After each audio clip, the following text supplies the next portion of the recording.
Sir please 5 minute.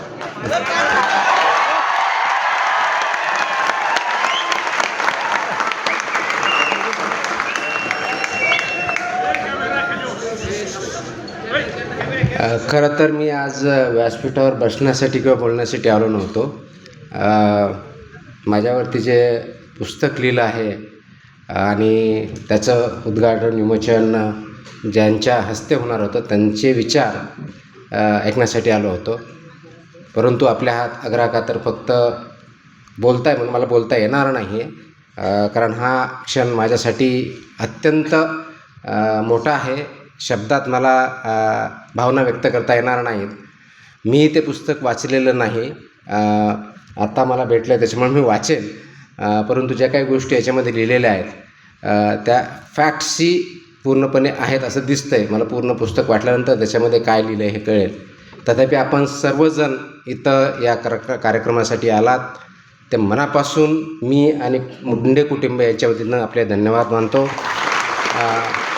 आपलं जे प्रेम आहे हे असंच चालू राहू द्या. माझ्या परीनं, आमच्या कुटुंबाच्या परीनं जेवढे प्रयत्न मला ह्या लोकसेवेसाठी करता येतील तेवढं मी करत राहील. माझं फक्त 2 वाक्य आहेत की स्पर्धा परीक्षेमध्ये यश किंवा अपयश हे अंतिम नाही आहे. स्पर्धा परीक्षा किंवा पद हे फक्त माध्यम आहे आणि स्पर्धा परीक्षेची जो तयारी करतो तो कधीच फेल होत नाही, कधीच फेल होत नाही. त्याचं कारण असं आहे, स्पर्धा करताना ती दुसऱ्याशी करायची नसते, स्वतःच्या आजची स्पर्धा करून उद्या आपल्यापेक्षा बेटर माणूस बनायचं असं त्यासाठी असतं. त्याच्यामुळं आपण त्याच्यातून शिकून एक चांगला माणूस, एक चांगला समाजातला घटक आणि स्वतः कुटुंबाप्रती आणि समाजाप्रती असलेली भावना व्यक्त करण्यासाठी आपण बेटर जर झालं तर समाज उच्च लेवलला जायला जास्त वेळ लागणार नाही. त्यासाठी आपण सर्वांनी प्रयत्न करावेत. स्पर्धा परीक्षेच्या पाठीमागं, कारण इथं बरेच यंगस्टर आहेत, मी अनेक वेळेस बोललेलो आहे. बऱ्याच वेळेस आपण भाषणं ऐकतो, इन्स्पिरेशन ऐकतो, असं म्हणत असतो की स्पर्धा परीक्षा द्याव्या, त्याच्यातून यश भेटावं. निश्चित चांगली गोष्ट. स्पर्धा परीक्षा हे चांगलं माध्यम आहे. पब्लिक सर्व्हिस किंवा सिव्हिल सर्व्हिस हे चांगलं माध्यम आहे, परंतु ते एकमेव किंवा द बेस्ट असं काहीही नाही आहे.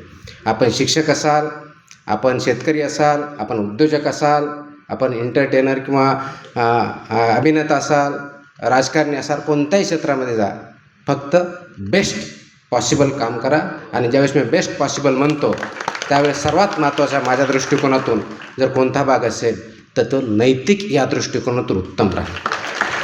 कारण नैतिकता आपल्या वागण्यात आचरणात नसेल तर आपण आतून खोकला असतो, तो आतून खोकला होऊ नका. आणि म्हणूनच समाजाला पुढं जर न्यायचं असेल तर प्रत्येकाने हा जो आतला खोकला आहे तो थांबवला पाहिजे.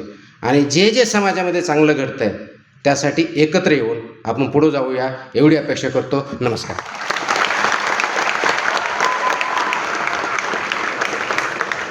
धन्यवाद सर. खरं तर इथं खूप मोठे ऑफिसर्स आलेले आहेत, त्यांची आयोजकांकडून